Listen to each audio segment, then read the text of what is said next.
to the Megacast. I'm Tyler Keefe in the studios of our flagship station, Civic Center TV and 89.3 Lakes FM. In addition, today, as always, we're on Birmingham Area Municipal Access and City Cable 15 of Southfield. Those three channels, Comcast Channel 15 and AT&T Channel 99.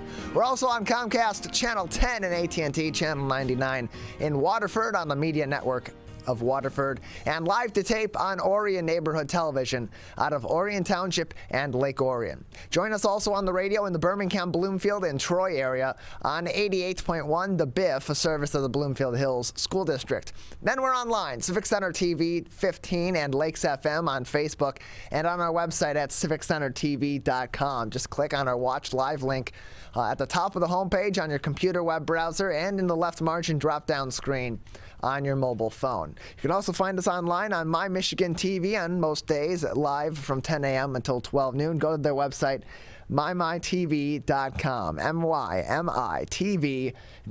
There you'll be able to find us live from 10 a.m. to 12 noon, Monday through Friday, and some of our interviews also will be replayed on there throughout the week and over the weekend. mymitv.com. And if you need more information or you don't have time to or the ability to write down all that information before each show, go ahead and go to our website at civiccentertv.com and click on our Megacast link. There you'll be able to find more information about the show, as well as links to each and every one of our partnering television, radio, and other media outlets across the state of Michigan, so you can watch in a number of different places and enjoy their other programming throughout the day and throughout the weekend. You can also find all of our episodes on demand, full episodes and full interviews at that place, civiccentertv.com/Megacast.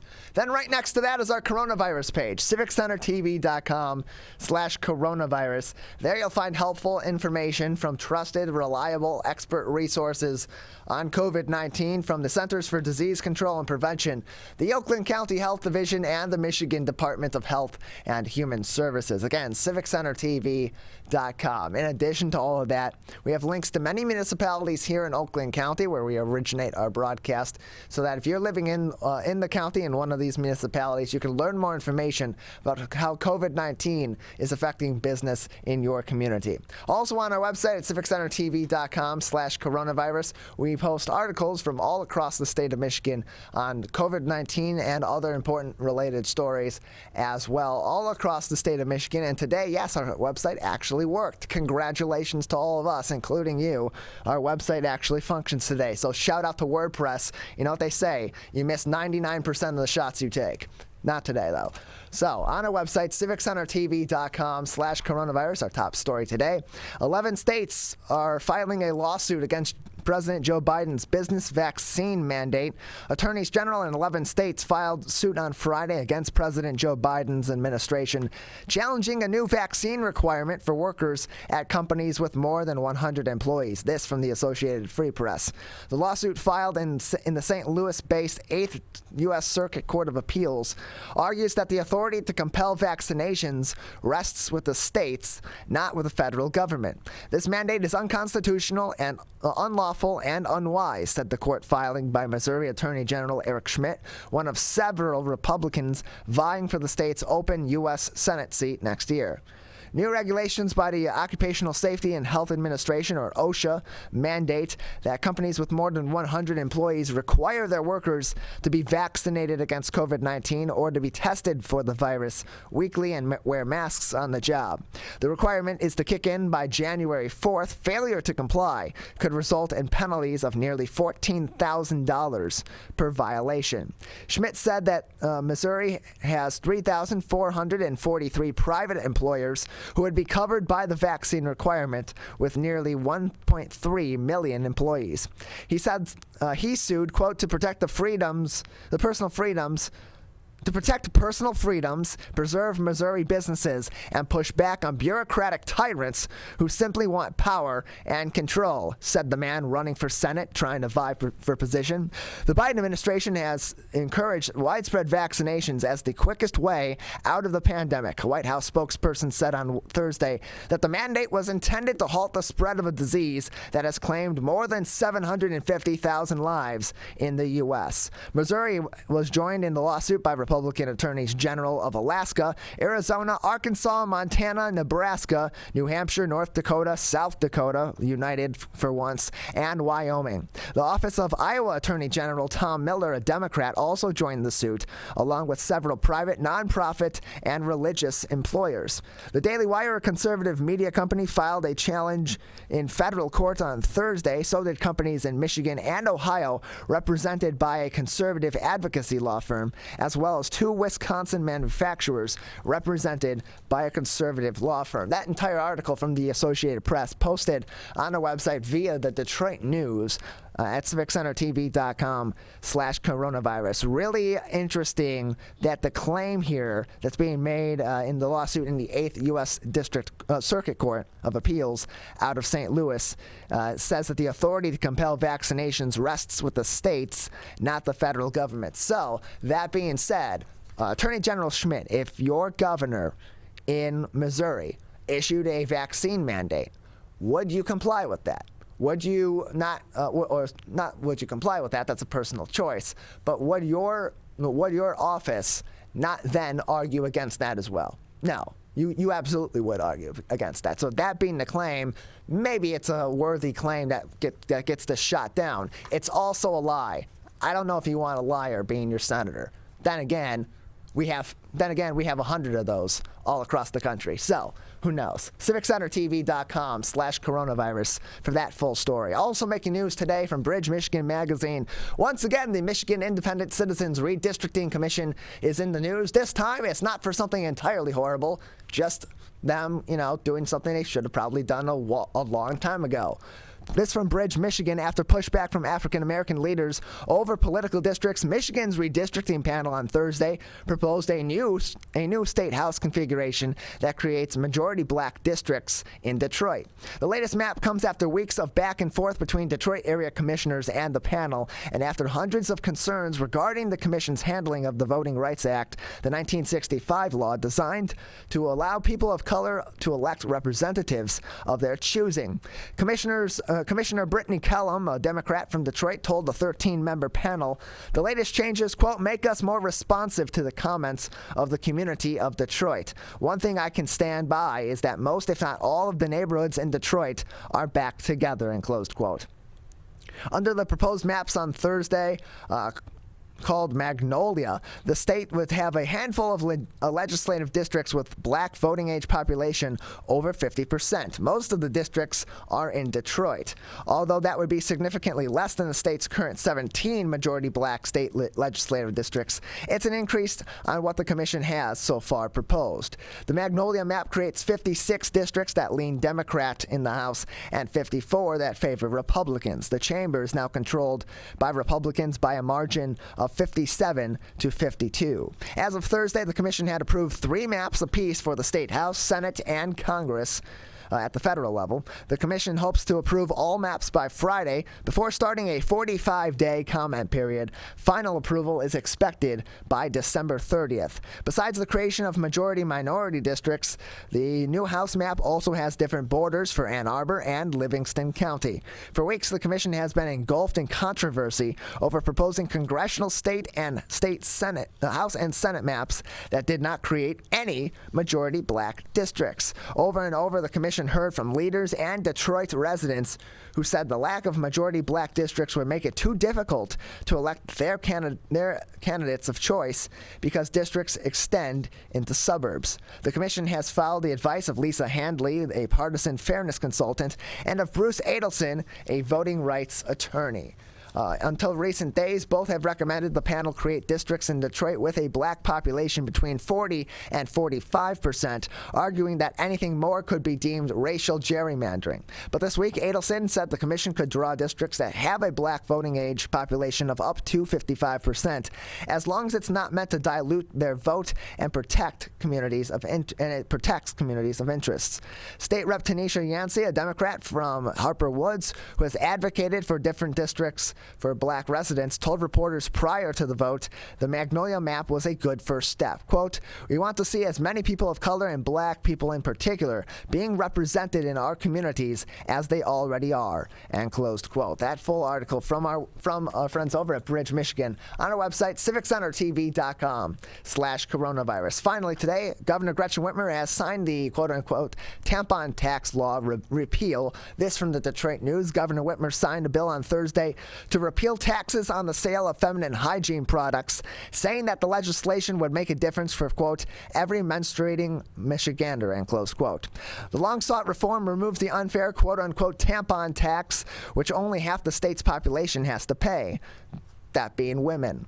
Whitmer contended during an event at the Greater Lansing Food Bank. Quote, "By repealing the tax on menstrual products, we are saving families from paying taxes on up to $4,800 in spending over the course of a lifetime," Whitmer said. The governor continued, "And this is a bipartisan tax cut," end close quote. The governor signed one of two bills Thursday that would ultimately exempt feminine hygiene products from the 6% sales and use tax. The legislation will reduce government revenues by about $6.3 million per year, according to a Senate fiscal agency analysis. The bill describes, quote-unquote, feminine hygiene products as, quote, tampons, panty liners, menstrual cups, sanitary napkins, and other similar, and closed quote, items. 20 other states have already removed their, quote-unquote, tampon taxes as well, said Governor Whitmer. Thursday was a, quote, historic day, end close quote, said Lizney Tate, the executive director of Helping Women Period, a nonprofit that supplies menstrual health products to people who are either homeless or in low-income situations. Quote, "The burden of this sales tax on necessary healthcare items promotes period poverty and impacts the amount of money families have to spend on other necessities," Tate said. Continuing on, "This is a step in the right direction, and I look forward to the day when no one has to worry about affording menstrual products month after month," end closed quote. Senator Winnie Brinks, a Democrat from Grand Rapids, one of the sponsors of the bill, labeled those bills, quote, common sense. That article and more articles from places like the Detroit News and other publications across the state are on our website at civiccentertv.com/coronavirus. We have a great Friday edition of the show ahead for you. Coming up next, we have Daniel Kastner at 10:20, the creator and founder of the social media app Ruva. He will join me in just a few minutes. At 10:40, Dr. Andrea Stoner, a board-certified neurologist at the Michigan Institute for Neurological Disorders, will join me. 11 o'clock, we'll kick off the second hour with Oakland County Commissioner Kristen Nelson from the 5th District of the Oakland County Commissioners. At 11:20, Traci Cunningham of the Children's Program Coordinator at Grace Centers of Hope will join us, and we'll cap off the show talking about holiday shopping, particularly about toys, with Nori Klar, the co-owner of Toyology Toys. That's all coming up next. You're watching and listening to the Megacast. West Bloomfield High School offers many different activities for learning during and after school. One of the many great opportunities here is drama. Though drama needs actors for their productions, there is a big place for non-performers as well. Whether you are interested in art, music, costumes, or tech, there is a place for everyone to be involved and make lasting relationships through drama. Join West Bloomfield High School Drama today. Find more information at wbsd.org or lakesfm.com. I couldn't breathe at all. There was lots of talk about putting me on a ventilator. I thought I was gonna die. I was 39 weeks pregnant and had a scheduled C-section. During that time, I got COVID and was hospitalized for a month. I had a blood clot in my lungs. It caused me to go into right-sided heart failure. I was really scared. I kept texting my husband and my mom, telling them how scared I was, and I was worried that he was gonna grow up without a mom. And then I was worried if, when I did get home, that he wouldn't know who I was. You know, being 27 and a mom and a wife and having that all almost taken away from me. It's scary, and if a vaccine can prevent that from happening, why not? Get your vaccine. I don't want this to happen to anybody else. A message from the staff of Michigan's Crime Victim Compensation Program. Anyone can be a victim of crime and suffer lasting trauma, physically, emotionally, and financially. But you are not alone. If you're struggling financially due to a crime, we're here for you. Find out if you qualify for crime victim compensation. Call 877-251-7373 or visit michigan.gov/crime-victim. A message from the Michigan Department of Health and Human Services, Division of Victim Services. You see certain things get reincarnated in your children. My daughter is very much inspired by my wife's artistic pursuits. So my daughter started making necklaces. She makes what we call affirmation fashion. I tell her every day that your black is beautiful. Your black is beautiful. Your black is beautiful. And if there's anything better than being beautiful, it's being smart. And if there's anything better than being smart, it's being kind. And reaffirming that every day is our method of making sure her chin never drops. My dad wasn't around, and I remember riding a bike and falling off and cutting myself, and me never just wanted to get back on it. People ask, how your children learn how to ride a bike, and you didn't. I didn't teach them. I just created an environment where they taught themselves, and all I had to do was be there.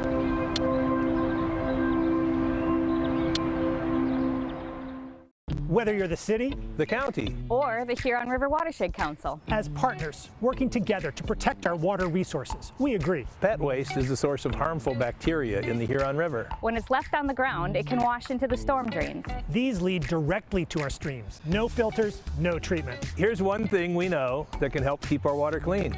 Pick up pet waste and trash it. Pick up pet waste and trash it. So pick up pet waste and trash it. There's one water, and it's ours to protect. Who is struggling right now? I am. My son is. Many are struggling with anxiety, depression, and substance use. Before it becomes a crisis, reach out to MyCal, the Michigan Crisis and Access Line for free confidential support 24/7. Available in the Upper Peninsula and Oakland County.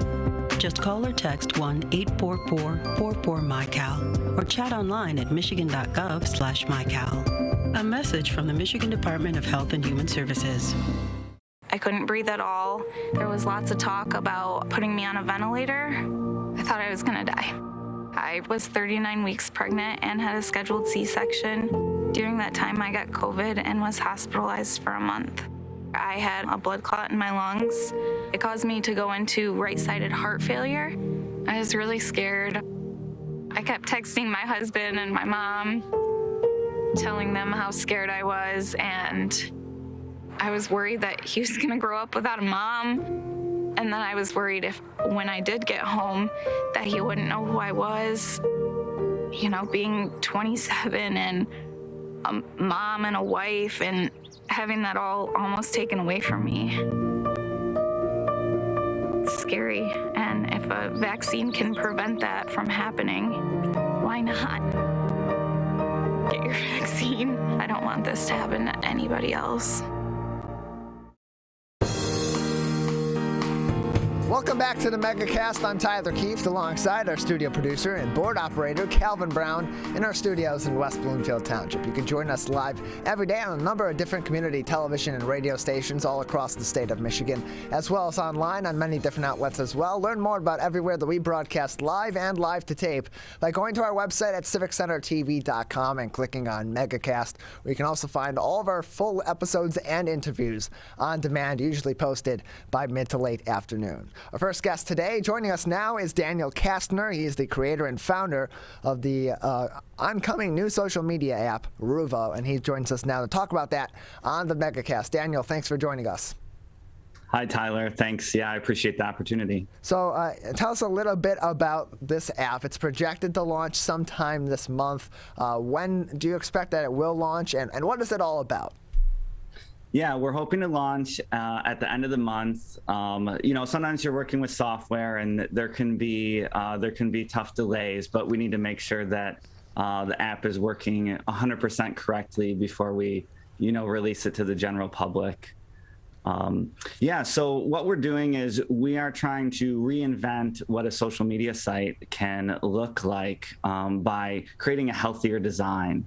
And some of this app, the idea for this app was created after seeing a documentary called The Social Dilemma, and it partly focuses on if are other social media sites designed to be addictive or bad for our mental health. And, there's lots of news coming out that is pointing in this direction. So I thought, can we reimagine what a social media site can be and remove all of the addictive elements? So that's kind of the core of the design with Ruva.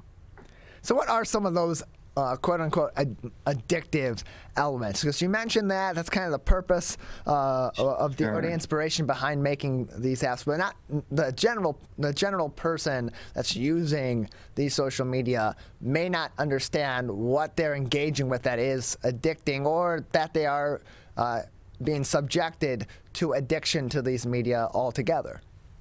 Sure. Yeah, that's a good question.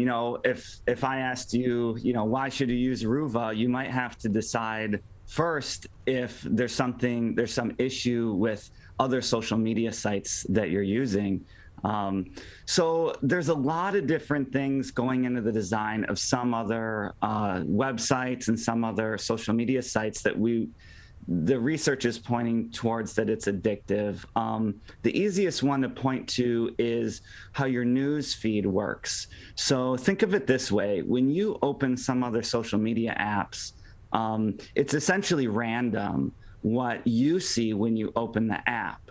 Think about it. If you open something like Instagram, you can't really tell me what you're going to see before you open it. And so with Ruva, so on the addiction part, what has come out is that these were actually designed like casino slot machines.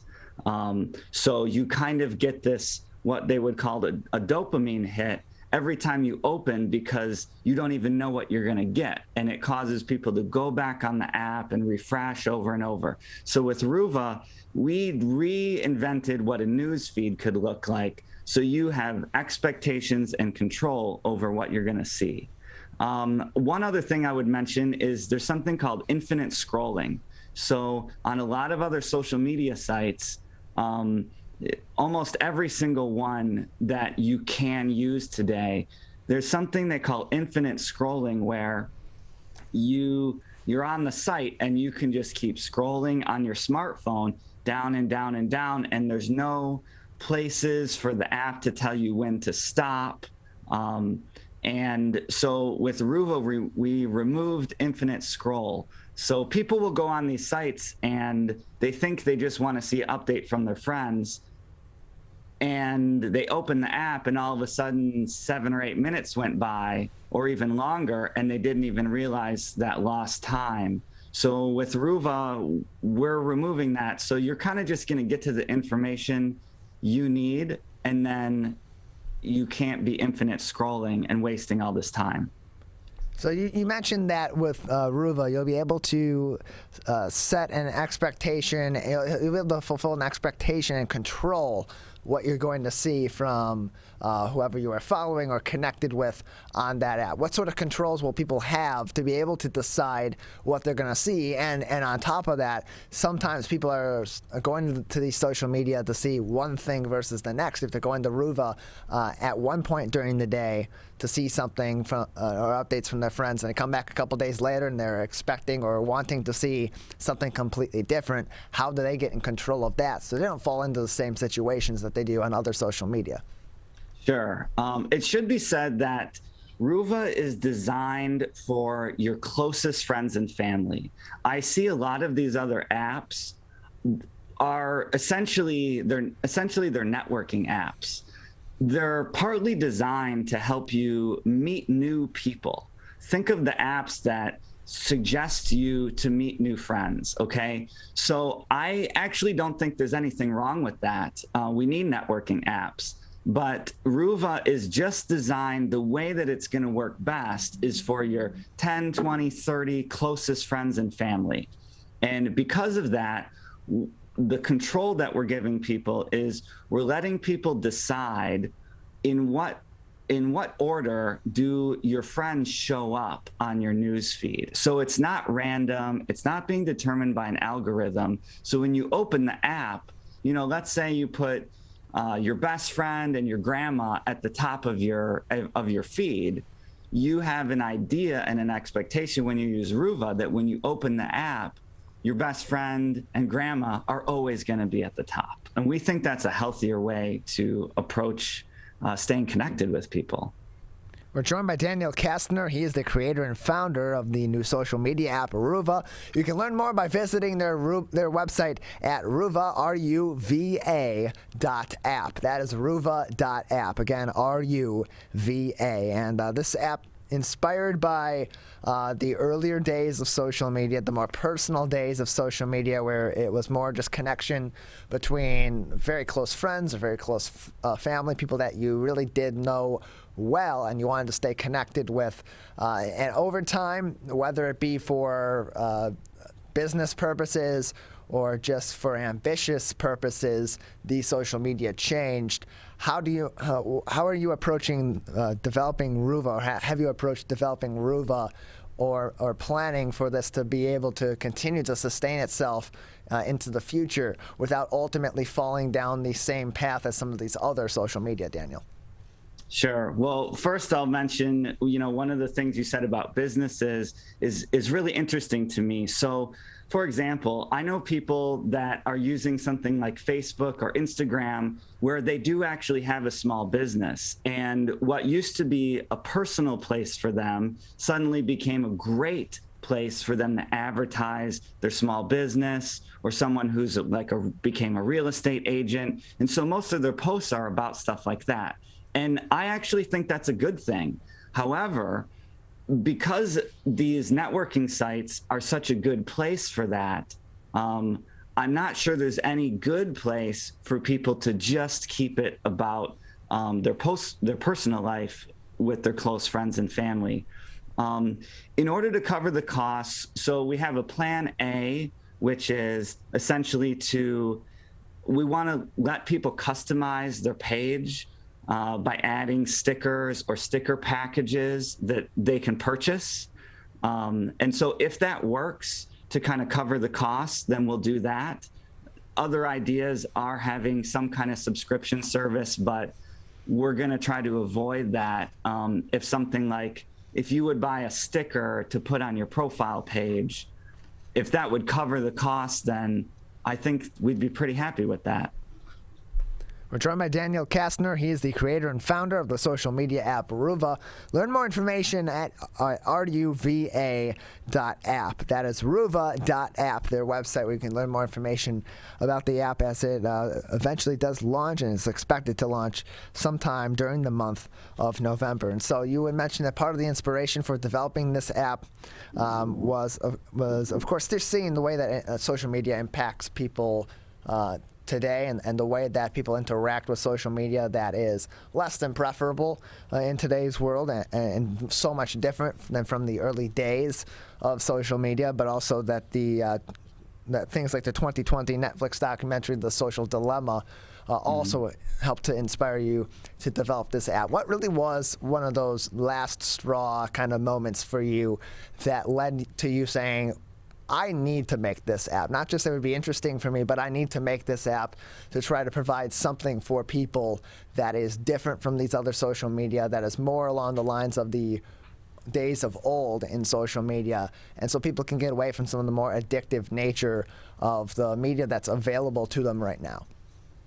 Sure, that's a good question. I'm actually not sure there was some particular last straw. I think that addictive social media was affecting my life. I think it has affected the lives of some people I know, not to get too specific, but I think that it was kind of a compounding effect rather than one particular event.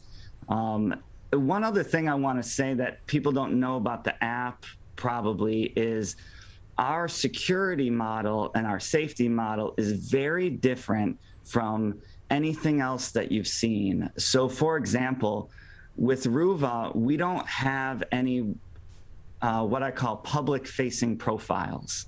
So this should feel a lot safer for parents who might be thinking about getting their teens and young people online. You know, we live in a digital age. With Ruva, there's actually no way to look you up. You actually have to probably know someone in person, so you won't be getting friend requests from strangers or bots or fake profiles. You should feel very safe on Ruva because of how we've designed our security or our friend system. So then how will, just follow that up, Daniel, how will people be able to connect with other people that they know? If they're not going to be able to have that access to search somebody up, find them, and add them on or connect with them on this app, what method will be used to connect with other people through Ruva that prevents some of those other more traditional ways from coming into play? Sure. Yeah. Well, basically what you'll do is you'll get a private link that just you have, and then you can send that link to your friend or your family member who you want to be connected to on the app, and they can click it, and then that will connect you on the app. It will be a learning curve for some people, but it's so much safer. And then when you have this link, you can actually refresh it at any time, and it'll just throw the old one away. The old one won't work anymore, and you get a new one, you know, in case your private link, you know, got shared somewhere you don't like, something like that. So it'll be a small learning curve, but totally worth it, I think, if you want to be safer online.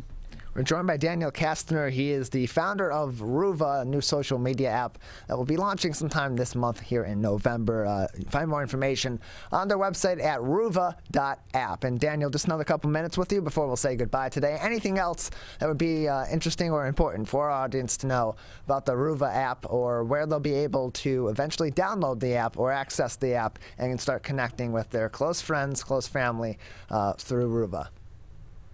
Yeah, I mean, first I just want to say that other sites and other apps that are good for networking, or if you're a content creator, sharing your small business, I mean, I think those apps are still going to exist. Just keep in mind, you know, we're just trying to fill a niche just for your closest friends and family. We're not really an app for content creators. Those entertainment style apps will be there. We're trying to be in a spot where I don't really think anybody else is being there for you. So you should feel really good. I want an app where I'm not worried if it's has addictive design or is bad for my mental health. When I use Ruva, I want to feel like it's not trying to manipulate me. I understand everything that's going on. And I should feel really good about using it. If you're unsure about if the apps and social media sites you're using could be bad for your mental health or might be addictive, I just encourage you to search, figure it out for yourself, and that might help you decide if you need an app like Ruva in your life. Daniel, we appreciate it. Thanks for joining us. Thank you. You can learn more information on their website, ruva.app. And we're going to take a quick break here on the Megacast. Coming up next, November is Alzheimer's Awareness Month, and it's time to heighten awareness about the disease and show support for the more than 6.2 million Americans living with the disease each and every day. We'll be joined by Dr. Andrea Stoner from the Michigan Institute for Neurological Disorders. Coming up next, you're watching and listening to the Megacast. Motorcyclists are hard to see. To keep everyone safer, it's important to always look for them and know where most crashes occur. 84% of motorcycle and vehicle crashes happen on streets, not highways. And most crashes with motorcyclists occur when vehicle drivers are turning left. So before turning, especially to the left, make sure you look for motorcyclists. Then look again. It could save a life.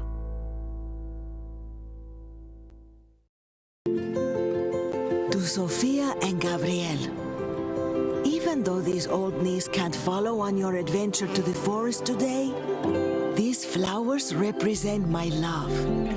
These stitches and threads join us together. And wherever you see a flower, a bird, a beautiful tree, know that my love is with you. Make the forest part of your story at a park near you. Find one at discovertheforest.org. 72.7% of high school students get less than the recommended 7 to 9 hours of sleep a night. This can cause pain, obesity, and can very negatively affect your mental health.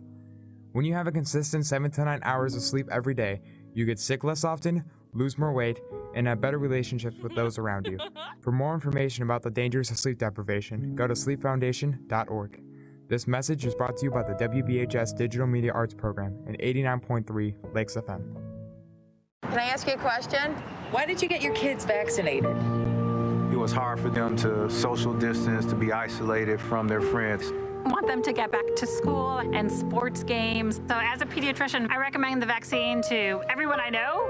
The boys lost a former teammate and classmate who was only 20 years old. It's been a devastating year. We want to get back to normalcy. Our daughter is really looking forward to being with her friends, being a kid. It's the Great Lakes water, and so what people do ends up in our waterways. Flushable wipes are just evil. They should be thrown away. They're impossible to destroy, and they can cause significant problems. One of the main things when you're cooking is to not dump fats, oils, and greases down your drains. They stick to the sides of pipes. They stick to everything they come in contact with. Don't put it down the sink. There's one water, and it's ours to protect.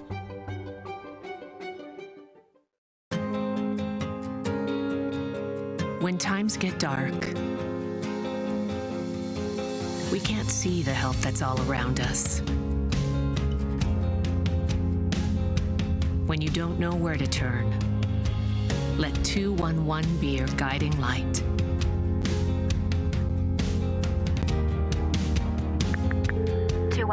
How can I help you? Our guides are ready to connect you with the help you need.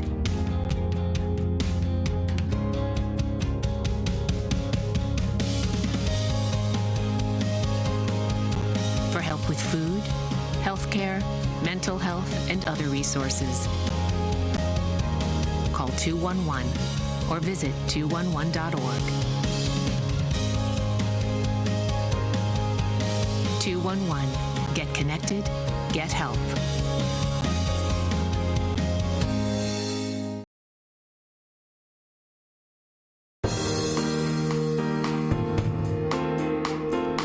Welcome back to the Megacast. I'm Tyler Keefe alongside Calvin Brown, our studio producer and board operator, joining us every day from 10 a.m. to 12 noon here in our studios in West Bloomfield Township. You can learn more information about the Megacast and watch each and every one of our interviews and full episodes on demand on our website by visiting civiccentertv.com and clicking on Megacast.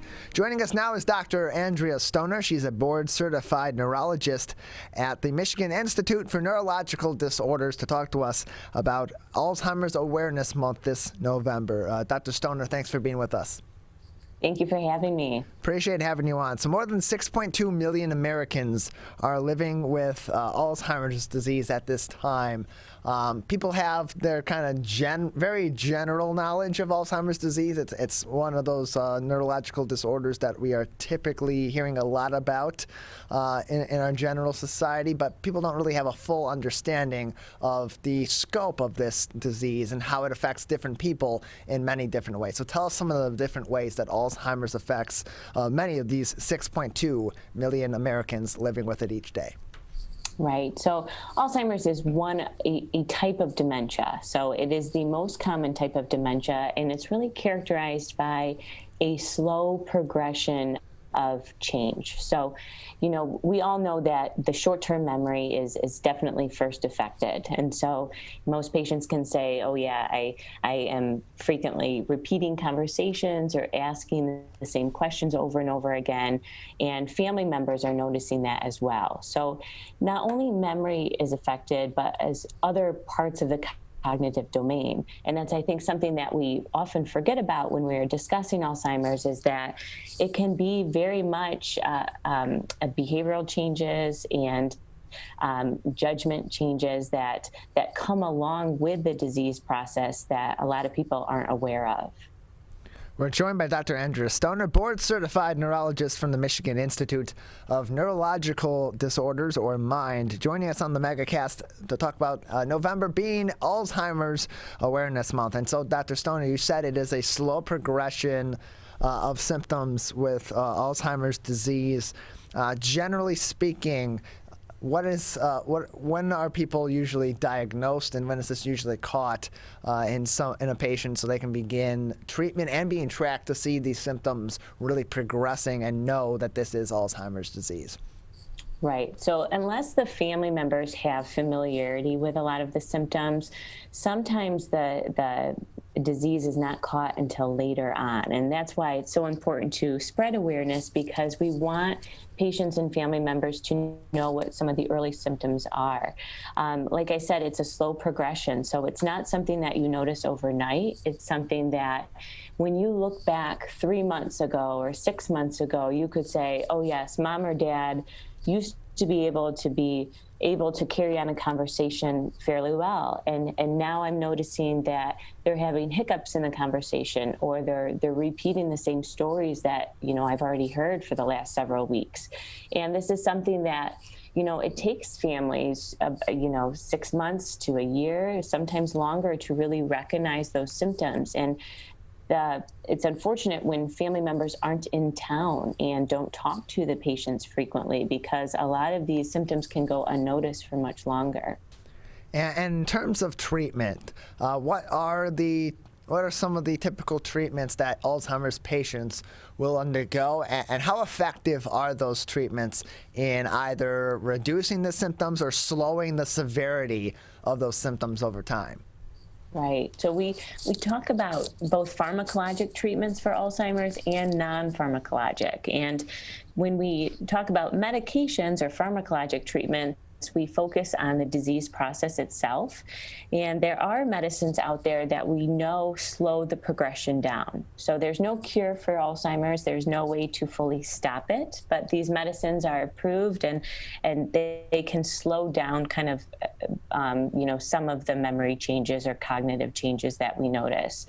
The non-pharmacologic treatments focus on controlling symptoms. So, how can we make the patient and the family more comfortable with these changes that the patient is experiencing? And so, like I said, not only is memory affected, but sometimes behavior can become affected. And so patients need medicine sometimes, and different ways to cope with the behavioral changes, sometimes the aggression that comes with it, and the sleep disturbances that can be associated with it as well. We're joined by Dr. Andrea Stoner, a board-certified neurologist with the Michigan Institute for Neurological Disorders, joining us to talk about Alzheimer's Awareness Month on the Megacast. More than 6.2 million Americans currently living with Alzheimer's disease. And so in terms of the treatments that we just talked about, Dr. Stoner, what impacts those treatments and how they are, what impacts how those treatments are then utilized for one patient versus another? Does it differ based on the severity of the cases from one patient that may be maybe a little bit younger, maybe earlier on their diagnosis, versus someone that's a little bit further along in their diagnosis? Absolutely. So it really is an individualized treatment, and there are medications for more mild to memory type changes or mild to memory cognitive dysfunction, and then there are medications for more moderate to severe. And the dosages also change. So we often start patients on lower doses, and then as the disease progresses, we increase the dose, maximize the medication before adding on a second agent. I'm joined by Dr. Andrea Stoner, board-certified neurologist with the Michigan Institute of Neurological Disorders. And in terms of who gets Alzheimer's disease, you say it's the most common form of dementia. So who are the groups of people or certain people that are most at risk for developing any form of dementia, but particularly Alzheimer's disease? Or are there other risk factors that may lead someone down the line in their life to then later be afflicted with Alzheimer's disease? Absolutely. There are, just age, unfortunately, is a risk factor, which nobody can avoid or control. But we know that when we get above 65 years old, the risk significantly starts to increase. And we also know that there is a familial component. There are genetic factors that can predispose a patient to Alzheimer's. So that is something that we take into account when family members can tell us, oh yeah, my grandma, my great grandma, et cetera, they've all had it. There are other factors that play a role too. Unfortunately, lower educational status to start with, that can be a factor at developing Alzheimer's. And patients with Down syndrome, we know that if they live to be a certain age, there is a high likelihood that they will develop Alzheimer's. So you mentioned that some of the risk factors include a lower education level. With that being said, are there preventative tactics that people can employ earlier on in life, or depending on or really at any age, to prevent any sort of onset of any dementia, but especially or in particularly of Alzheimer's? Yes, there are. We know that both physical and cognitive help can be beneficial. And so when we talk about physical activity, we usually try to say, get at least two days per week of moderate activity, and that's something where you are exercising for about 30 minutes at a time and increasing your heart rate. Obviously, we promote safe exercise. So for patients with Alzheimer's, a lot of them are fall risk, and so we want them to do exercises that are not going to increase their risk of falling, like being on a treadmill or something like that. We also focus on cognitive health, meaning we want patients to stay social. We want patients to stay out in the world and kind of, be in the setting where they're getting stimulated frequently. It's the patients who kind of are very introverted and stay at home, don't talk to anyone, don't communicate with anyone, that can be more negatively impacted. We do recommend that if you're not a social person, that's okay. You don't have to suddenly go out into, the mall or public places. But if you're not social, then just try to focus on doing more things at home that can be stimulating for the mind, like puzzles, Sudoku, crossword puzzles. Those have been shown to be beneficial. Other things like reading, and especially reading things that are educational. You can sit down and read a novel, or you can sit down and watch a sitcom. That's not really stimulating for the mind. We really want people to be kind of actively thinking about what's going on. So reading the news, watching the news, kind of staying up to date with current events can be very helpful, not only for cognitive health, but also just to stay kind of basically involved with the day, the date, the month, the season. Those are things that patients often lose, and that's if they're actively participating in society or watching the news, they can hold on to that a little bit longer.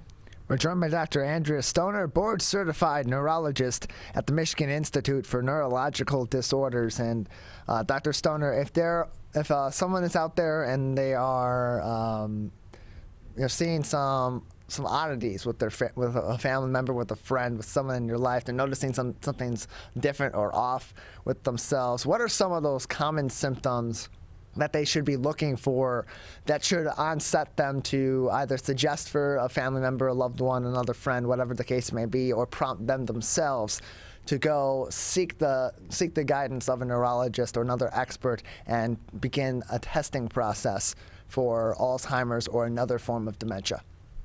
Yeah, so obviously the short-term memory is something that we see frequently, or most commonly, and so when family members are noticing that is becoming more of an issue, it's not like you or I, we walk into a room, we forget what we were doing, we walk out, and oh my goodness, what just happened? Do I have Alzheimer's? It's not that fast, it's not that quick. This is something that is happening kind of on a daily basis, and maybe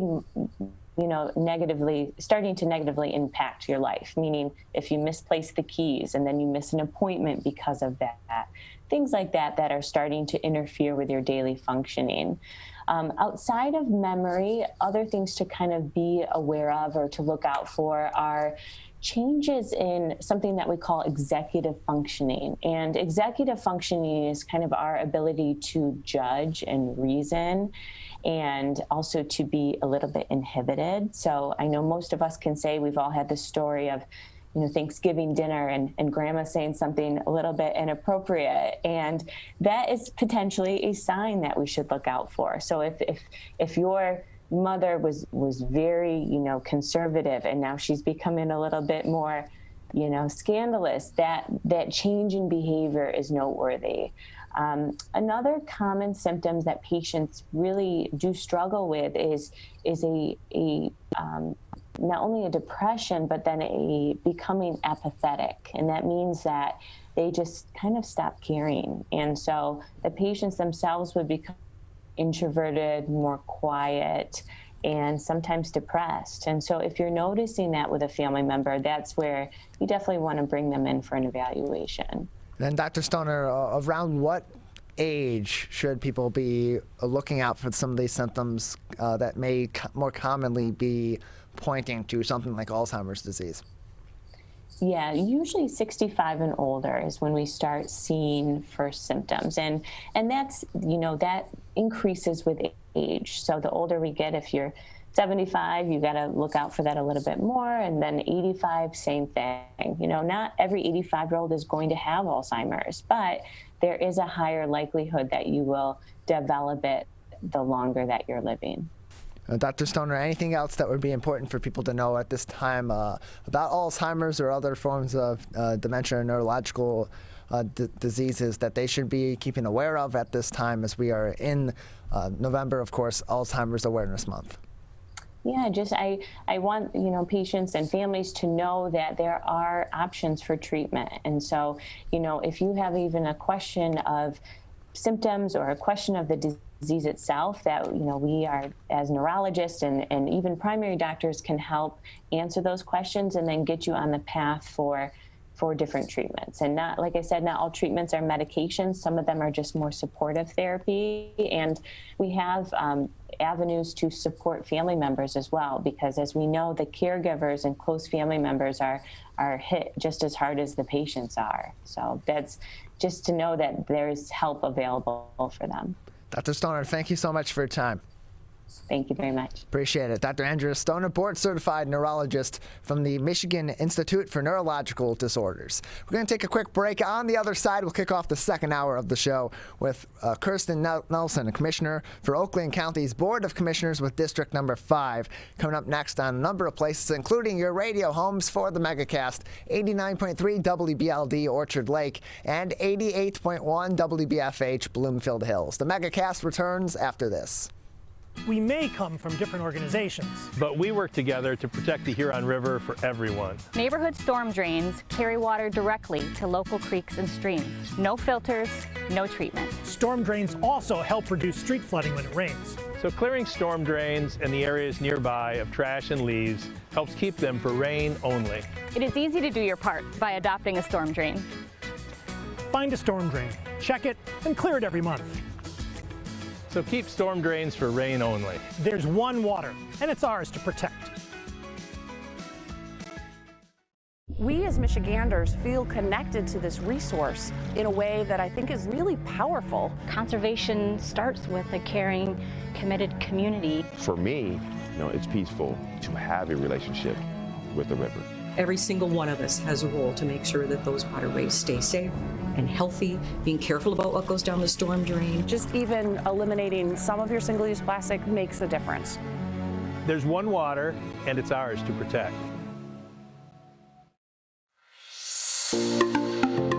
Did you know that nearly 3.31 million Americans don't get their annual checkup? Going to the doctor regularly is extremely important and is a crucial factor in maintaining good health. Make sure you are visiting your local doctor often and telling them about any health concerns you have. For more information, contact your local healthcare provider. This message is brought to you by WBHS Digital Media Arts Program and 89.3 Lakes FM.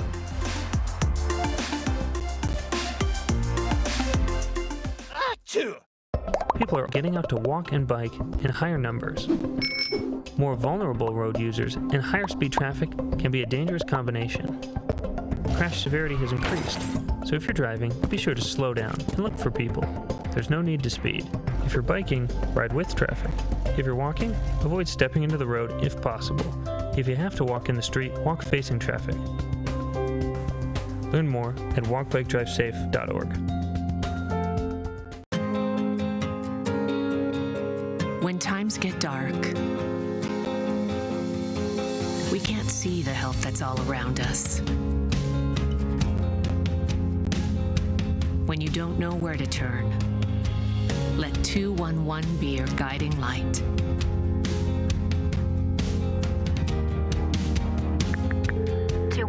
How can I help you?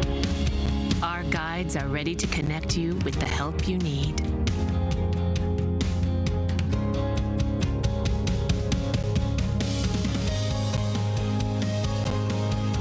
For help with food, healthcare, mental health, and other resources.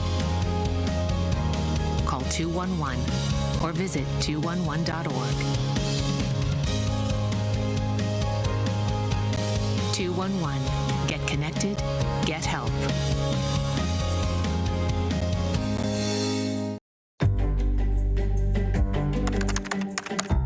Parents do a lot of worrying. Get your kids caught up on childhood vaccines to protect them from these 14 preventable diseases, and you'll have 14 fewer things to worry about. Vaccines are safe and effective and save lives. So let's get caught up on vaccines and worry about something else. Get the facts at ivaccinate.org.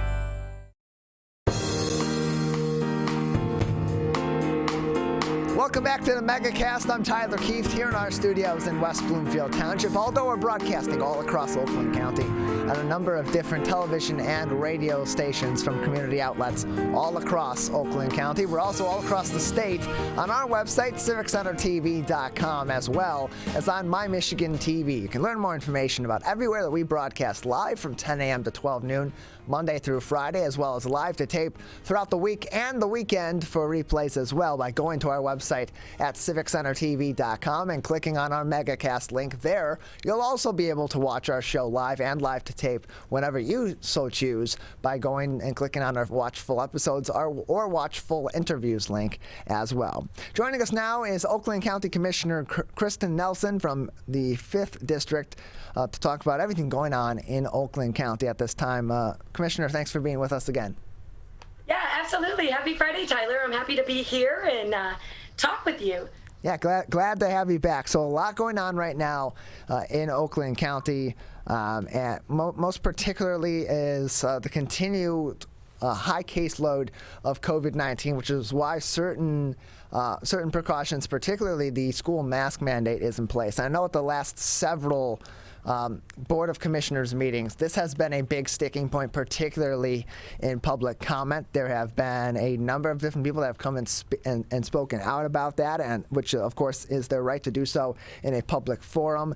It has been quite boisterous, I'd have to say, but there are a number of other issues that are also being addressed by Oakland County that may be overshadowed by that at this time, with that getting so much news and controversy for so many different reasons behind it. What are some of those other things that are being worked on at this moment by the Board of Commissioners? Sure, absolutely. Much of Oakland County's priorities still continue to revolve around relief and recovery from the pandemic.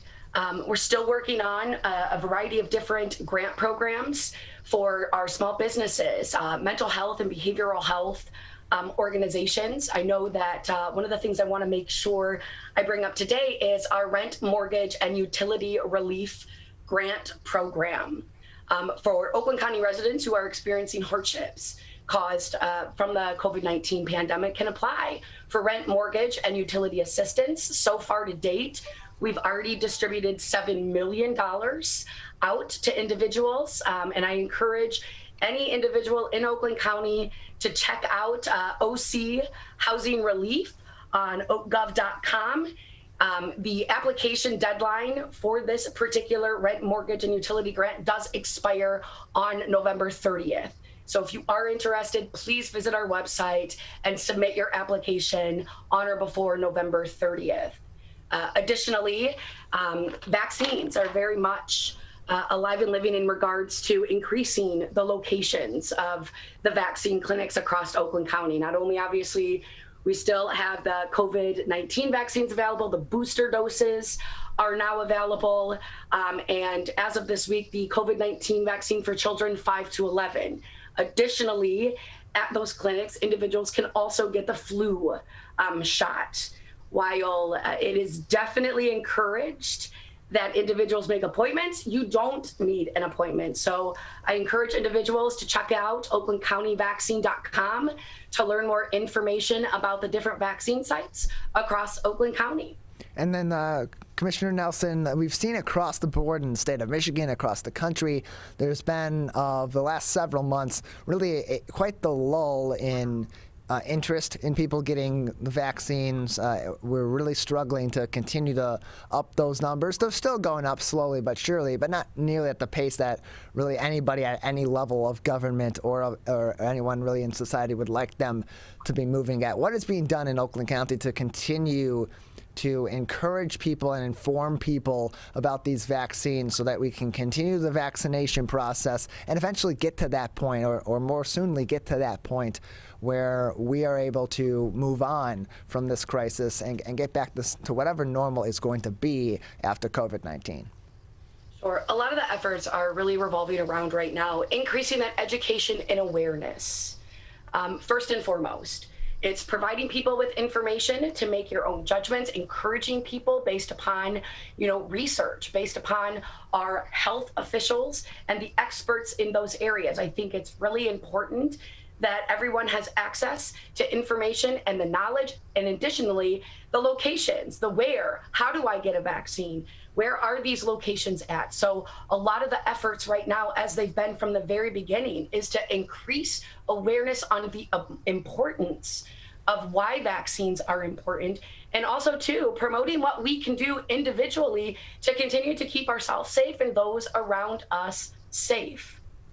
We're joined by Kristen Nelson. She is the Oakland County Commissioner from District Number 5, joining us on the Megacast. And recently, back in July, you had sponsored a resolution in Oakland County that secured about just under $15,000 from Oakland County for road improvements in your district in particular, affecting roads in Orchard Lake, Keego Harbor, and Sylvan Lake. What are some of the ways, now that we're several months past that, from what you've heard from your constituents and from what you've heard from government leaders locally in those municipalities, what are some of the many ways that those dollars were put to use to improve roads in these communities that you represent? Sure, absolutely. Our local road improvement program is probably one of my favorite grant programs because it really allows our communities to pick and choose the projects are most important within their communities. So they can be simple projects as far as paving roads and doing simple repairs. But what makes this program a little bit different from other road programs with our Oakland County Road Commission is that our communities get to choose what projects they would like to work on. And like I said, it could be various different small projects. This is a matching grant with our local communities. So it really relies heavily on what each community deems as most important as far as those road repairs and fixes within the community. By Kristen Nelson. She's the Oakland County Commissioner from District Number 5, joining us on the Megacast. And so recently we had received emergency authorization from both the FDA and the CDC for children ages 5 to 11 to get the Pfizer-BioNTech vaccine. Of course, it is at 1/3 of the dosage of the adult version of the vaccine that's being provided for people ages 12 years of age and up at this time. In Oakland County, what has been the mobilization for distributing those vaccines to a number of different places across the county so that parents can begin as soon as possible the process of fully vaccinating their younger children against COVID-19? Sure. Expanding accessibility has been the target. We want to make sure that these clinics that do provide the COVID vaccine are available and easily accessible. So I do know that there's been a significant effort right now with our 5 to 11 COVID vaccines is really utilizing some of the spaces within our schools. And I absolutely love that concept because it is a familiar place for children to go into. And these are common spaces within our community. So as far as where we stand with increasing that accessibility, we really want to make sure that these locations that are chosen for these community clinics are easily accessible and also comforting, familiar places, especially as we look at targeting individuals now 5 to 11 getting those vaccines. We're joined by Kristen Nelson, Oakland County Commissioner from District Number 5, joining us on the Megacast. And so in terms of other things available through Oakland County at this time, we want to still increase the engagement with the community as things are starting to reopen throughout the place, but also you want to keep the community connected as best as possible, especially in times like this where we continue to have even more and more over the course of time different topics in a number of different areas that are really dividing our communities. And so those opportunities here include outdoor activities and other activities through the county and other efforts being made by the board as well. What are some of those that are in place in Oakland County to help keep the communities engaged during the time that we're in, but also provide those opportunities in a way that is safe? Absolutely.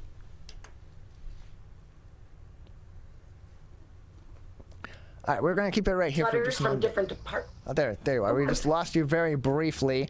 We have you back now, so go ahead and continue on. I apologize. Can you hear me? Yes, we can. Oh, excellent.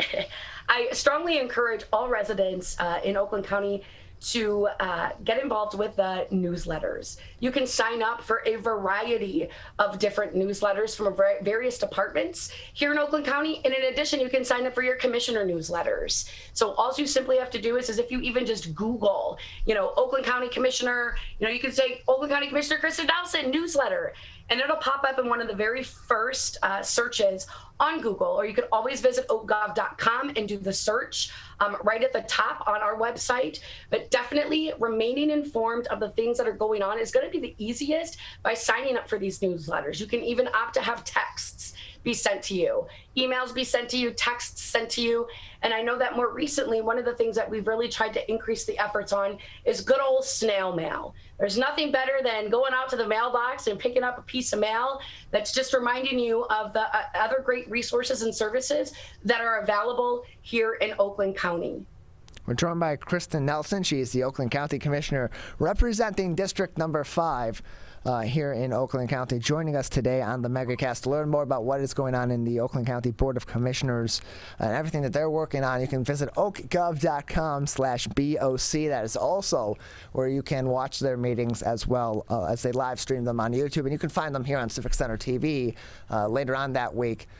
Usually the next day at 1 o'clock following other meeting replays or in our weekend meeting replay block, beginning in chronological order for the week at 9 a.m. with the Oakland County meeting always being the final meeting in that block. Kristen, during the pandemic, many municipal meetings, and some still continue to this day, to be virtual. In terms of Oakland County, what sort of elements from previously in the pandemic, with your meetings now being back in person, are in place for both commissioners and for the public to be able to participate if they're not able to be on site at this time? And how will those continue to be implemented or changes maybe made in the future so that those in the public in particular that may not be able to go all the way over to Pontiac for each of these meetings but want to participate and want to have their voices heard can participate in these board meetings? That's a great question. So as we made the transition back into person with conducting meetings on site, we have a lot of infrastructure differences in the Board of Commissioners. We've got plexiglass within both of our committee rooms and within our auditorium that safely separate commissioners and those individuals who are sitting around the table deliberating within these meetings. And in addition to, we did have with some of the CARES Act dollars from the last term, we really upgraded a lot of our audio-visual equipment and our software. And what this is allowing for is different kinds of participation, especially within our meetings and our board meetings. Oakland County Board of Commissioner office and auditorium is a masked building. So any employees that do go within the Board of Commissioners auditorium, it is expected that you're wearing a mask and, still practicing maintaining distance as well. As far as the public goes, right now within our auditorium, we have limited the capacity to not have the full amount of individuals within the audience. However, I want to stress individuals are still able to come out, watch the meeting, give public comment, give their input on a variety of different things. In additional, I know that there has been some concerns with people wanting to look at reverting back to having public comment be available virtually.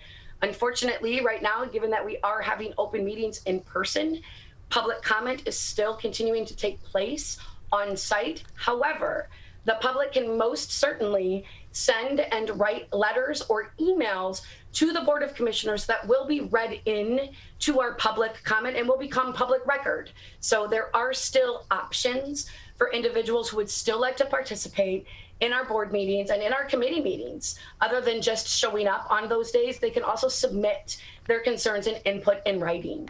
We're joined by Kristen Nelson, Oakland County Commissioner representing District Number 5 here in Oakland County. It includes a number of different places, including Orchard Lake, Sylvan Lake, Kego Harbor, as well as parts of West Bloomfield and Waterford. She joins us on the Megacast, and we encourage everyone to keep up with what is going on in their local community and especially at the county level as well, so that they can get involved and have their voices heard. Commissioner Nelson, coming up soon in Oakland County, what are some of the number of topics that are going to be discussed at the board level that may be of interest to people in our communities, that they may want to find more information about themselves or participate in that conversation with their representatives in government? Sure, that's a really great question. I'm so glad you asked, Tyler, because so in June, on June 17th, Oakland County Board of Commissioners established the Reapportionment Ad Hoc Committee, which is essentially the committee that will determine the commission districts based on the final 2020 census data. Since 2020 was our census year, the apportionment process will take place in all 83 counties. And the purpose of this is to ensure that residents of each county have equal representation on their county board. Presently, right now, as of, I believe it was Monday, there are 4 different proposed maps. They can be found on our Clerk's Register of Deed, oakgov.com.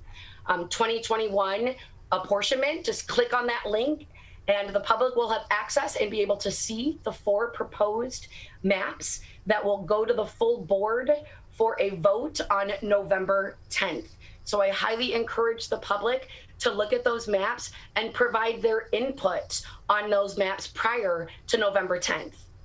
We're joined by Kristen Nelson, Oakland County Board of Commission member from the 5th District, joining us on the Megacast. Commissioner Nelson, just another couple minutes with you before we'll say goodbye today. Anything else that would be important for our audience to know about the work of the Commission at this moment or time, or other important topics in Oakland County? Sure. As we lead into 2020, we've got a lot of really great grant programs. We're working on those grant programs right now. We'll start to release them come 2022. So I highly encourage, we're working on projects from looking at some senior impact issues and projects. We're looking at daycare workers and direct care worker grant programs. In addition to, we've got some really cool affordable housing resolutions that are going to be coming forward in 2022. So I highly encourage all residents across Oakland County to stay tuned in, sign up for your new newsletters, and stay in the know, because we have some really amazing, great programs that are going to be coming forward in 2022 to help people across our communities and organizations and our small businesses. You can learn more information on the Oakland County website, oakgov.com. Learn more about the Board of Commissioners' work at oakgov.com/BOC. Commissioner Nelson, thank you for being with us. Thank you for having me, Tyler. Have a great day, everyone. You as well. Commissioner Kristen Nelson from Oakland County's 5th District with us on the Megacast. We're going to take another break here, and when we come back, we will go into Pontiac and we'll speak to Traci Cunningham. She is the Children's Program Children's Program Director at Grace Centers of Hope, and she'll join us next on the Megacast. We may come from different organizations, but we work together to protect the Huron River for everyone. Most of the pollution that goes into our rivers is carried by rainwater that flows off of roads, parking lots, and rooftops. The leaves and bark of a single tree can retain a surprising amount of rainwater. Depending on its size and species, it could be 100 gallons or more. It is estimated that an urban forest can reduce annual runoff by up to 7%. Here's one thing that we know can help keep our water clean. Plant a tree. Plant a tree. Plant a tree. There's one water, and it's ours to protect. I'm Nick, and here's a look at what's happening at West Bloomfield High School. There are thieves among the student body. Thanks to the TikTok trend, Devious Licks, students have resorted to stealing bathroom amenities such as soap dispensers, toilet paper, and even mirrors for internet clout and views. Now bathrooms are currently on lockdown across several schools in the district, and students are being forced to log their every move outside the classroom. For more current events, tune in later, and thank you for listening in today to 89.3 Lakes FM. One of the things you can look for in your friends is a change in behavior. These can be big changes, they can be small changes in mood, physical appearance. They may be sleeping less or sleeping more, drinking more, or their eating patterns may be different. One big change that can be pretty obvious is change in motivation. Do they no longer want to play basketball? Do they no longer want to play video games? Now that we're spending more time online and in virtual settings, it's really important to pay attention to the language that your friend is using and the words they're using to communicate. So when we text our friends, are they taking longer amounts of time to respond? Are they not responding at all? You don't have to be an expert to try to recognize these signs. The second that you feel it in your gut and that you're concerned, that's the second to have the conversation and open the door to what might be going on. Today, it is easier than ever to join Michigan's Organ Donor Registry and help build a bridge of hope for organ, tissue, and eye donation. Just one person can potentially save or help improve the lives of up to 75 people. By joining, your legacy could be the gift of life. Sign up today at michigan.gov/SOS or at any of the more than 145 Secretary of State self-service stations located across Michigan. Be part of Michigan's Bridge of Hope by adding your name to the Organ Donor Registry. When times get dark, we can't see the help that's all around us. When you don't know where to turn, let 211 be your guiding light.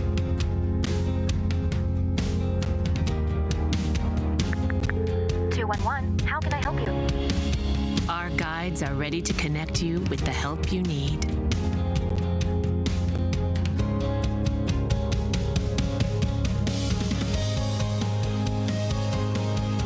For help with food, healthcare, mental health, and other resources,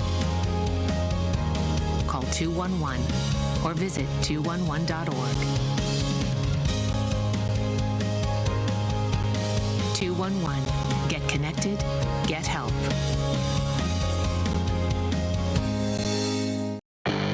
How does marijuana affect the teen brain? Our brains are still developing into our 20s. With regular use, marijuana can affect teen brain development. It can affect our brain's circuitry and blood flow and impair thinking, learning, and memory function, which could hold us back from reaching our potential.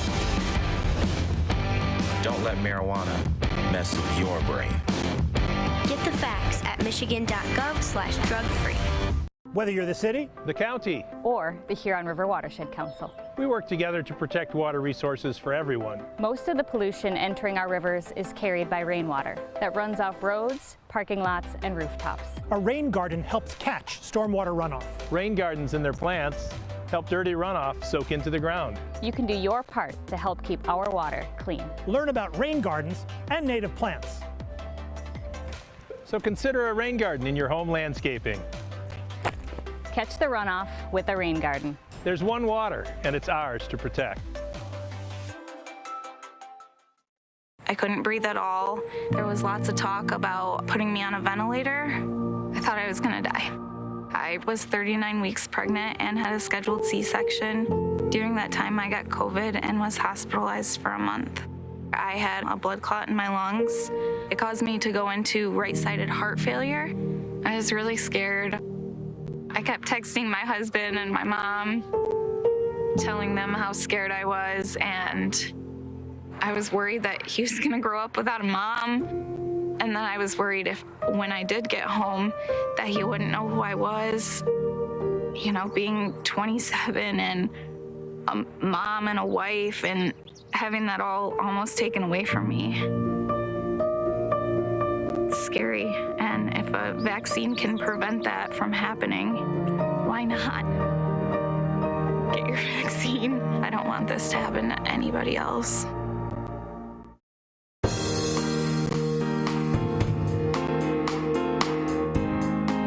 Welcome back to the Megacast. I'm Tyler Kieft alongside our studio producer and board operator Calvin Brown in our studios in West Bloomfield Township, although we're broadcasting all throughout the state of Michigan on a number of different outlets, community television and radio stations, web outlets, and social media. Learn more information about everywhere that we broadcast live and live to tape, as well as find us on demand on civiccentertv.com and click on our Megacast link. We're joined now by Traci Cunningham. She is the Children's Program Coordinator at Grace Centers of Hope. Their annual Night of Hope Gala, virtual fundraiser, will be held this year on November 18th, and she joins us now to talk about that and more. Traci, thanks for being with us today. Thank you so much for having me. I appreciate it. Appreciate having you on. So let's first start with the annual Night of Hope Gala. It's a virtual fundraiser this year. It'll be on November 18th, 2021. People can learn more information about it at gracecentersofhope.org. But tell us a little bit about this annual event and what will be different about it this year, being that it's going to be virtual again. This will be our second year that we're doing it virtual. We did it virtual last year also. Next year, we're promising that we're going to be back in person. So we're certainly hoping and praying that that's going to come to fruition. So our Night of Hope is our annual event fundraiser for our children's program. So it's specifically for the children that are in our care here at Grace Centers of Hope. So what Grace Centers of Hope does is moms, dads, single men, single women come to us either for drug addiction, alcoholism, homelessness. We provide a life skills program for them. It's about an 8-month to a year program. They are allowed to bring their families with them, bring their kids with them. We have a child care center that is specifically designated for these kids, staffed by Grace Centers of Hope, paid for by the donors of Grace Centers of Hope to provide care for the kids while their parents are getting the help that they need. So this fundraiser that we do, this is where we raise all of our funds to be able to do that throughout the year. We have about 100 kids on our roster right now. We have about half of those kids that actually live here in our programs, either in our life skills program for the first year or after that. They can also go to what we call aftercare. Our aftercare program is where their parents can live for up to 2 years, rent rooms from us. They basically share houses together with other families or with other single men or with other single women. And we still provide 100% free childcare for them every Monday through Friday, all day, so that they can go to work and they don't have to worry about, where their kids are going to be and how they're going to take care of their kids. We want to take them. We want to hang out with them. We want to play with them. We want to love on them. So that's what we're able to do because of this yearly fundraiser. We're joined by Traci Cunningham. She's the Children's Program Director at Grace Centers of Hope. Learn more information at gracecentersofhope.org, including info about their Night of Hope fundraiser coming up on November 18th. It is a virtual gala this year. And so, Traci, you mentioned the children's program. This is where all the funds are going for. You're the director of that program, and you had said that it is a program for children whose parents are going through the nonprofits program to provide them with what they need while their parents are getting what they need. What are some of the what is the children's program? What does the children's program look like over at Grace Centers of Hope? What do the children, what services are provided to the children while their parents are being treated at Grace Centers of Hope? So a lot of our kids that come to us have obviously been through some sort of trauma. So what we really want to focus on with our kids is giving them the social and the emotional skills and tools that they need to be able to continue through their life in a healthy way, to figure out how to handle things in a healthy way and how to have healthy relationships. So most of what we do is we run a full-scale childcare program. We have kids in that program who are, from birth all the way up to 18 years old. And so we'll provide anything that they need. We provide snacks, lunches, care for them when they get out of school in the afternoons, diapers, wipes, formula, clothing. We do a coat drive every year. So every child gets a new coat, new boots. We do bathing suits in the summertime. We take them on field trips. We also have a case manager now for our children. So a social worker who specifically works with the kids from Grace Centers to help them through their past traumas, again, to kind of be able to give them the tools they need to prepare them for the future. She also has a dog that she brings in with her, a therapy dog. So we do a little animal therapy as well. So we try to meet every single need that these kids have. We're joined by Traci Cunningham, the Children's Program Director at Grace Centers of Hope, joining us on the Megacast. Their upcoming annual Night of Hope Gala is a virtual fundraiser November 18th. You can learn more information about that on their website, gracecentersofhope.org. Typically, it is held at the Townsend Hotel with a ticket price of about $145. This year, it will be a free virtual gala, but donations obviously very much encouraged to help them fund this program, because this is entirely funded through fundraising and through fundraising and volunteer opportunities, correct? Yes, absolutely. Yeah, we don't take any funding for our programs through any government entities. The only way that we do funding is through donors. Just like those that are going to be here for the virtual Night of Hope. We have one donor specifically who purchased our childcare building for us and renovated it and had everything updated in our new building. So we actually have a brand new center. We just moved in December of 2019. So that has been amazing, but the only funding that we have is from those who hear about our program, care about our program, and really want to help out the kids and the families in our program. We're joined by Traci Cunningham. She is the Children's Program Director at Grace Centers of Hope, joining us on the Megacast. So on that topic, in terms of volunteerism and the impact it has on the children's program, what sort of volunteer opportunities are there for Grace Centers of Hope's children's program, and in what capacity are those currently available? We have all kinds of ways that you can volunteer with the children's program. So we do take volunteers during the day, usually from about 9 to 1. You can come in, you can snuggle babies, you can work on craft projects with the preschoolers, you can read books to our toddlers. We have all kinds of things that our volunteers can come in and help with. We love to have the extra loving hands of volunteers to help out so teachers can work with our kids. A lot of our kids come to us with, some behavior issues that we need to help them work through, especially because of their past. I always say these kids are, 2, 3, 4, 5 years old, and they have seen way more of the evil in this world than I have seen in my 40 plus years. So volunteers are amazing so that they can love on them, just cuddle them, give them the attention they need. And then we always can use volunteers we have programs throughout the year. We do a Halloween aftercare party with the kids. We, of course, do some Christmas parties. We send out, at Christmas time, we send out a Sign Up Genius for people to help purchase gifts for the kids. Right now, we have our Adopt a Family program, and we need volunteers to help wrap Christmas gifts. All that kind of fun stuff. We have a back to school party. We like to celebrate a lot of things. So we can use volunteers always throughout the year. And you can contact us at gracecentersofhope.org, and we have a volunteer page that will give you all the information on who you need to contact if that's something that you're interested in. We're joined by Traci Cunningham. She is the Children's Program Director at Grace Centers of Hope, joining us today on the Megacast. And so with your gala coming up on November 18th, it's the annual Night of Hope Gala. It's their annual fundraiser. It is a virtual fundraiser again this year, so it will be free for participants to attend. And donations obviously are encouraged, and one way you can donate is to enter one of their virtual raffles. They have 3 virtual raffles for a chance at a number of different prizes. Tell us a little bit about those virtual raffles, how people can enter, and what they may be able to win. Yep. So we've got 3 raffles going. So the first raffle is going to be a $2,000 shopping spree. So the shopping spree can be you can use different gift cards. You can request Amazon cards or Somerset Mall, 12 Oaks Mall, Target, Meijer. We've got some gift cards and things like that that'll go towards the raffle tickets.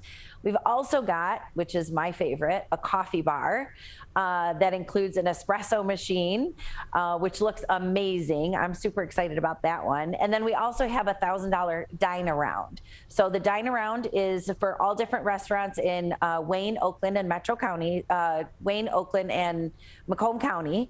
And it involves, Applebee's. There's all kinds of gift cards for different dining places. So, and you can purchase the raffle tickets. If you go to our website, there's a box that you can click where you can purchase the raffle tickets. We're joined by Traci Cunningham, the Children's Program Director at Grace Centers of Hope, with us today on the Megacast. Traci, just a few more minutes with you today before we'll say goodbye. Anything else that would be interesting or important for our audience to know about the Children's Program at Grace Centers of Hope, how they can provide help to the organization either through donations or through volunteerism or other upcoming events that may help for fundraising and so on? Sure. Again, if you want to volunteer with us, we're always looking for volunteers. Please visit our Facebook page and look for the information for volunteering. And you can sign up with us on Volunteer Hub also. Always looking for volunteers. As far as donations are concerned, I really hope that you'll join us for the Night of Hope virtual event. You are going to see some really cool videos from the kids. We have one video that it's a day in the life of a kid at Grace Centers of Hope, and it will really open your eyes to what really happens and how your money goes towards taking care of these kids. So I really hope that you'll join us for that. A lot of the kids that come to us, as I explained before, come to us and they have a traumatic background. So in order to be able to help them, we need to have the funds to keep our buildings open, to have the staffing there, to have the equipment that we need to help them, rocking chairs for our nursery area, things like that, so we can, give the kids the love and the support that they need. So I truly hope that you will join us for the Night of Hope. You'll learn a lot more about our program and about the children's program. For more information about the children's program, you can learn more by calling 1-855-HELP-GCH. That is 1-855-HELP-GCH, the number 1-855-435-7424, 1-855-435-7424, and ask for the children's program or go to their website at gracecentersofhope.org. We're going to take a quick break. When we'll come back, you are watching and listening to the Megacast.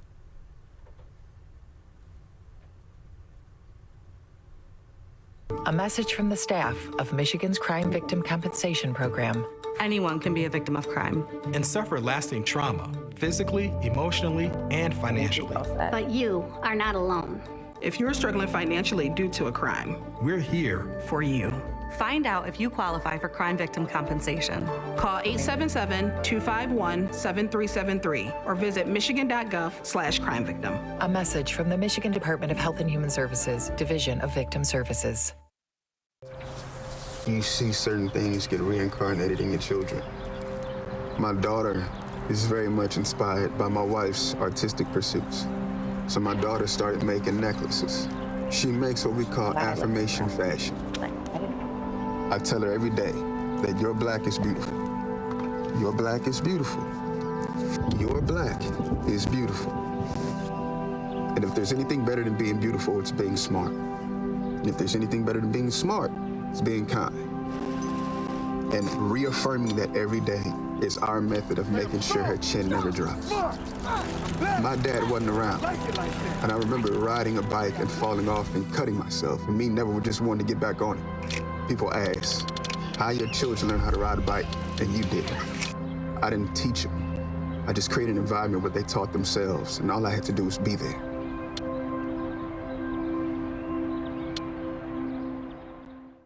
Whether you're the city, the county, or the Huron River Watershed Council. As partners working together to protect our water resources, we agree. Pet waste is a source of harmful bacteria in the Huron River. When it's left on the ground, it can wash into the storm drains. These lead directly to our streams. No filters, no treatment. Here's one thing we know that can help keep our water clean. Pick up pet waste and trash it. Pick up pet waste and trash it. So pick up pet waste and trash it. There's one water, and it's ours to protect. Who is struggling right now? I am. My son is. Many are struggling with anxiety, depression, and substance use. Before it becomes a crisis, reach out to MyCal, the Michigan Crisis and Access Line for free confidential support 24/7. Available in the Upper Peninsula and Oakland County. Just call or text 1-844-44-MyCal or chat online at michigan.gov/MyCal. A message from the Michigan Department of Health and Human Services. I couldn't breathe at all. There was lots of talk about putting me on a ventilator. I thought I was gonna die. I was 39 weeks pregnant and had a scheduled C-section. During that time, I got COVID and was hospitalized for a month. I had a blood clot in my lungs. It caused me to go into right-sided heart failure. I was really scared. I kept texting my husband and my mom, telling them how scared I was, and I was worried that he was gonna grow up without a mom. And then I was worried if, when I did get home, that he wouldn't know who I was. You know, being 27 and a mom and a wife and having that all almost taken away from me. It's scary, and if a vaccine can prevent that from happening, why not? Get your vaccine. I don't want this to happen to anybody else. Motorcyclists are hard to see. To keep everyone safer, it's important to always look for them and know where most crashes occur. 84% of motorcycle and vehicle crashes happen on streets, not highways. And most crashes with motorcyclists occur when vehicle drivers are turning left. So before turning, especially to the left, make sure you look for motorcyclists. Then look again. It could save a life.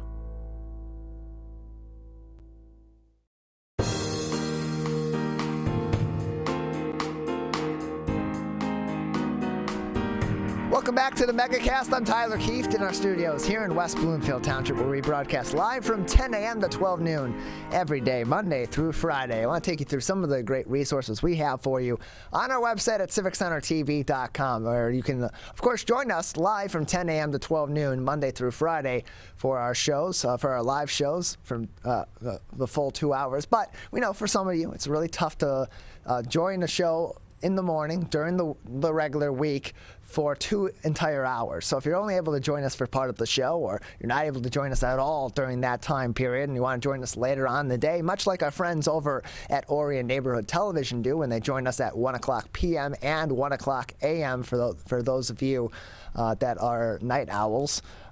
You can always join us live to tape on our website, civiccentertv.com/megacast. Find our videos on demand. Whether you want to watch the entire full 2-hour show when it's most convenient for you, you block out 2 hours a day for us. We thank you for doing that and appreciate that. But if you only have certain interviews, certain topics that you want to cover and you want to learn more about, like maybe you're really interested in the children's program over there at Grace Centers of Hope, or you want to learn more about Alzheimer's during this Alzheimer's Awareness Month, and those are the interviews that are most of interest to you from today's show, you can find those individually on our website by going to civiccentertv.com, clicking on Megacast, scrolling down the page just a little bit and finding the Watch Full Interviews link, That will take you to a link that will allow you to find each and every one of our individual interviews on demand from this week's episodes of the show, last week, and all the way back to March of 2020 when we first began this show. Same thing there on our Watchful Episodes link, where you can go back from the very first episode and binge watch the Megacast. All of our episodes are 2-hour shows from then until now, so you can be fully caught up with this entire pandemic. If you're just returning from a long trip out in the woods for the last 2 years and you're finally back in your home, back to society, what a great way to come back and really catch up quite quickly. CivicCenterTV.com/Megacast. And right next to that, on our coronavirus page, we have really helpful links so that if you are binge watching us to catch up on the pandemic, you also can stay most up to date and learn everything you need to know about COVID-19 from trusted, reliable expert resources at the Centers for Disease Control and Prevention, the Michigan Department of Health and Human Services, the Oakland County Health Division, and from great journalists all across the state of Michigan that we link to news articles each and every day on CivicCenterTV.com's coronavirus page. Just type in CivicCenterTV.com/coronavirus, and you can find all of that information. We go through those articles at length at the beginning of each of our shows, live from 10 a.m. until 12 noon. We're going to take one final break. On the other side, we will get ready for the holiday shopping season. Yes, we're early on in November. If you're putting up your holiday decorations already, I personally think that you are out of your mind and you need to stop and get some help immediately. However, that's your choice. Go ahead and do that. But it may be a good idea to start your holiday shopping early, because with shipping issues, with the rush that's always there near the end of the month of November and into December, with life being as busy as it is during the times that we're living in, it's never too early to get ahead of things, especially when you're shopping for your friends, family, and other loved ones this holiday season. And so to talk about that and how you can take advantage of the situation right now, we're going to be joined by Toyology Toys co-owner Nori Klar. Up next, you're watching and listening to the Megacast. Sophia and Gabriel, even though these old knees can't follow on your adventure to the forest today, these flowers represent my love. These stitches and threads join us together. And wherever you see a flower, a bird, a beautiful tree, know that my love is with you. Make the forest part of your story at a park near you. Find one at discovertheforest.org.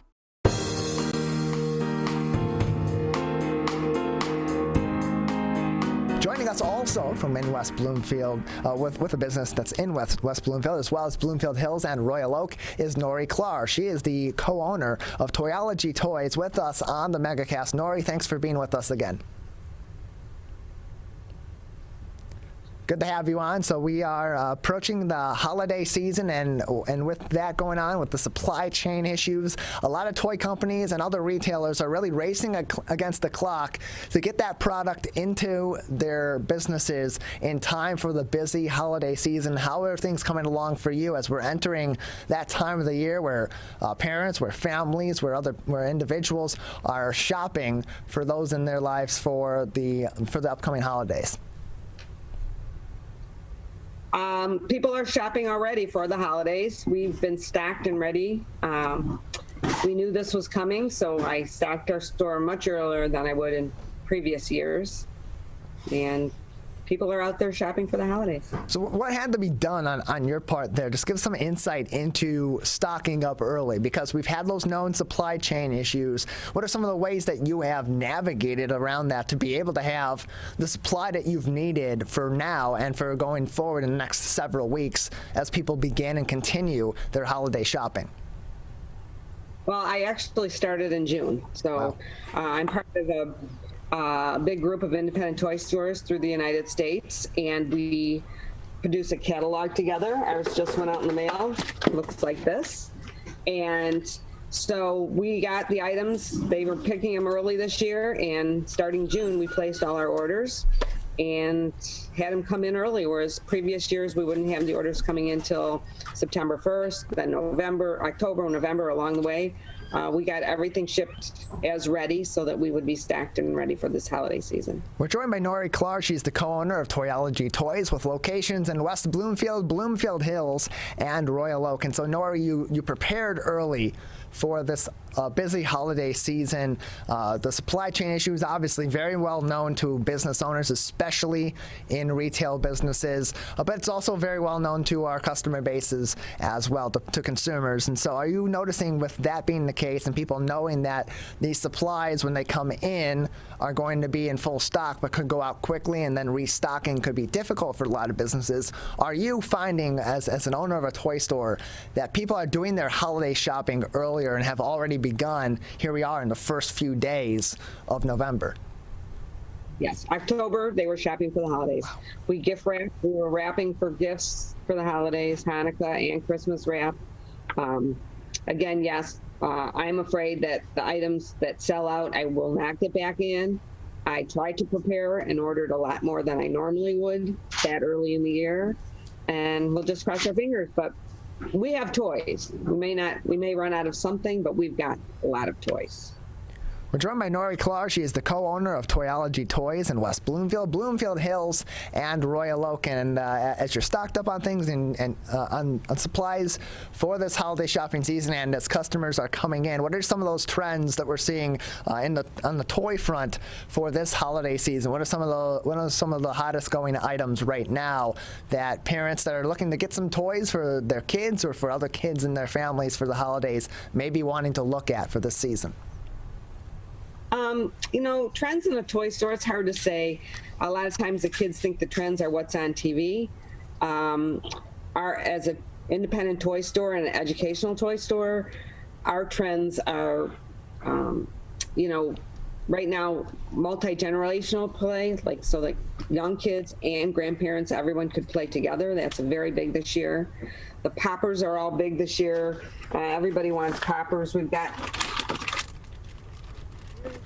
huge poppers, baby poppers. Poppers are everywhere, so that's a very big trend.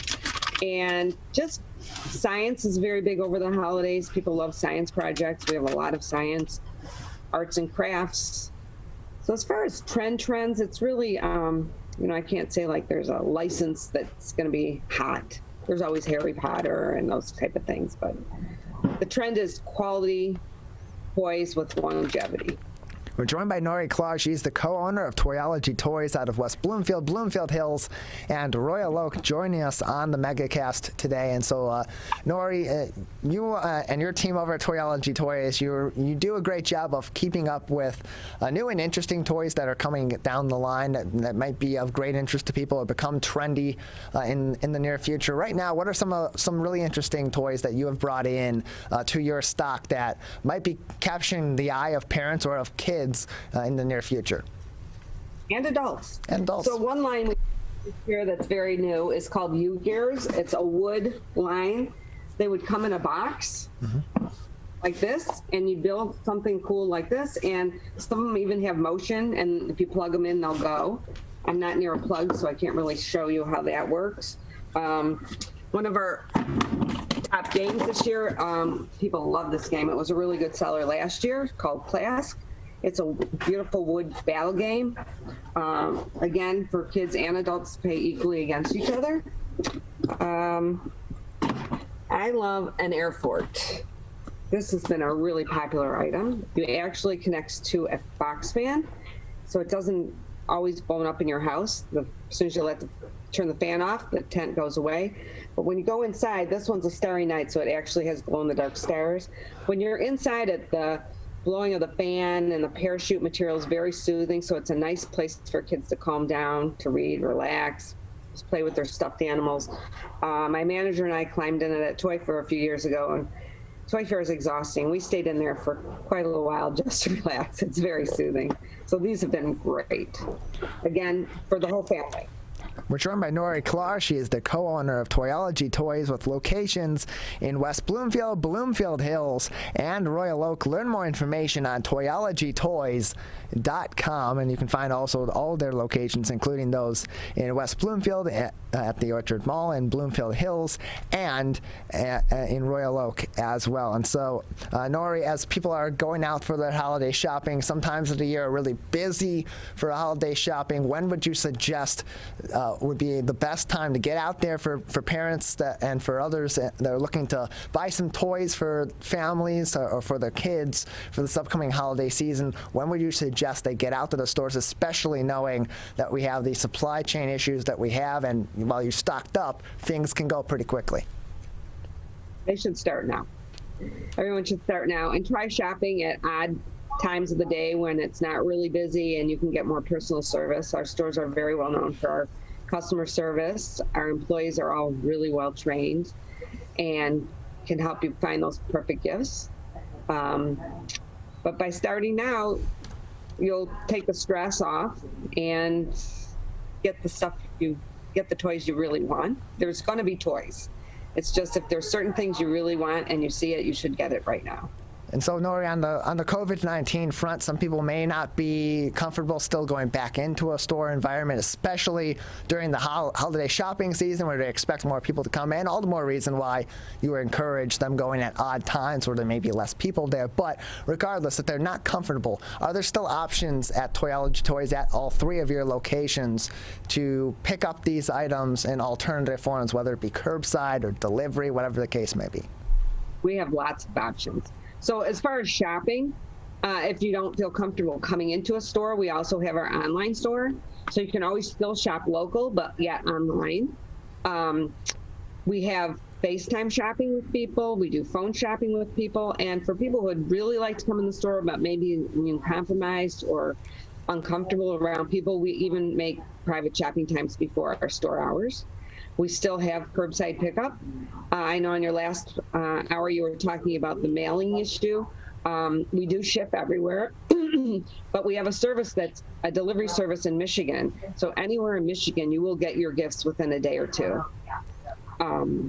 We have that service as well. So we are here for you, whatever you need. We're joined by Nori Clark, co-owner of Toyology Toys. You can find them in multiple locations here in the Oakland County area, on Telegraph Road in Bloomfield Hills, on Main Street in Royal Oak, and at their location in West Bloomfield at the Orchard Mall on Orchard Lake Road. Nori, just a few more minutes with you before we'll say goodbye today. Anything else that would be important for our audience to know right now about the upcoming holiday shopping season for toys, or anything interesting about Toyology Toys and your stock for this upcoming season that people should know as they prepare for their holiday shopping? Well, I think if you shop at Toyology Toys, you'll see we have many different items you don't see at all the big box stores. I pick every item myself by quality, by educational value, and longevity. As I said, we have our holiday catalog out. If you didn't get one in the mail, you can pick one up at the store, or you can go to our website and click on our holiday catalog and check out all the really new items. And just shop local this holiday, help out the community that's helping everybody. We do a whole kickback program for all the local schools where if a family shops with us, they tell us their school, and money or items will go back to that school. Every 6 months, we tally, all the sales and give them a percentage back. So we're here for our community, and we hope that the community shops local for all of our friends in the local businesses. And the other thing is that when you're out shopping this year, our employees are working really, really hard. We don't have enough employees. Please be patient, kind, and considerate, because they're doing the best they can, and we want everyone to have a great shopping experience. And so on that front, before I let you go, I do want to add to that. You mentioned that employees are working extra hard this season. There are still staffing issues going on. Are there jobs that are still available at all 3 of your locations in case people want to either look for some new full-time work or part-time work, pick up some extra shifts during the holiday season? Are those available at Toyology Toys? Yes, they are.